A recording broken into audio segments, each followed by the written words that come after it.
علیکم ورحمۃ اللہ وبرکاتہ۔ الحمدللہ رب الارباب والصلاۃ والسلام علی سید العباد، اما بعد۔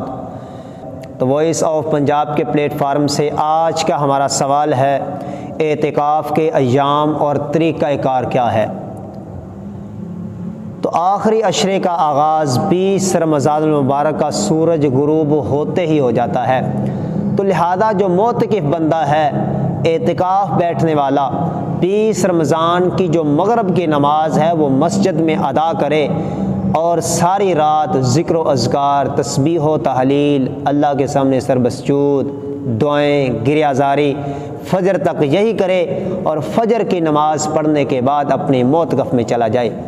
اپنا ایک جو اس نے اعتکاف گھر چھوٹا سا بنایا ہے اس کے اندر داخل ہو جائے، اور یہی نبی کریم صلی اللہ علیہ وسلم کا معمول تھا، جیسا کہ ماں جی عائشہ صدیقہ طاہرہ مطہرہ رضی اللہ تعالیٰ عنہ بیان کرتی ہیں، فرمایا کان النبی صلی اللہ علیہ وسلم اذا اراد ان یعتکف صلی الفجر ثم دخل معتکفہ، کہ نبی کریم صلی اللہ علیہ وسلم جب اعتکاف کا ارادہ کرتے تو آپ صلی اللہ علیہ وسلم فجر کی نماز پڑھنے کے بعد اپنے معتکف میں داخل ہو جاتے۔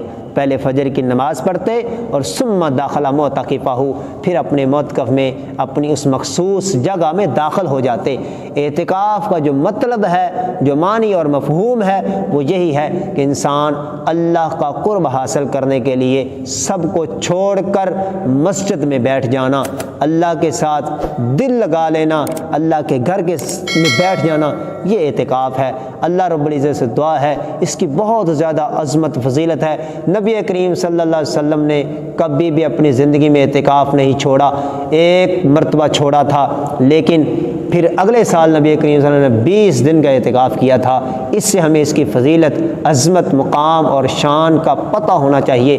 اس کی بہت زیادہ اہمیت ہے کہ 10 دن بندہ اللہ کی رضا کے لیے اپنے بیوی، بچے، سب کاروبار زندگی چھوڑ کر کے اللہ کے سامنے سر بسجود ہو جانا، یہ اعتکاف ہے۔ اللہ رب العزت سے دعا ہے کہ اللہ رب العزت ہمیں بھی اعتکاف کرنے کی توفیق عطا فرمائے، اور اس کے جو لوازمات ہے اس کو بھی پورا کرنے کی توفیق عطا فرمائے۔ وما علینا الا البلاغ۔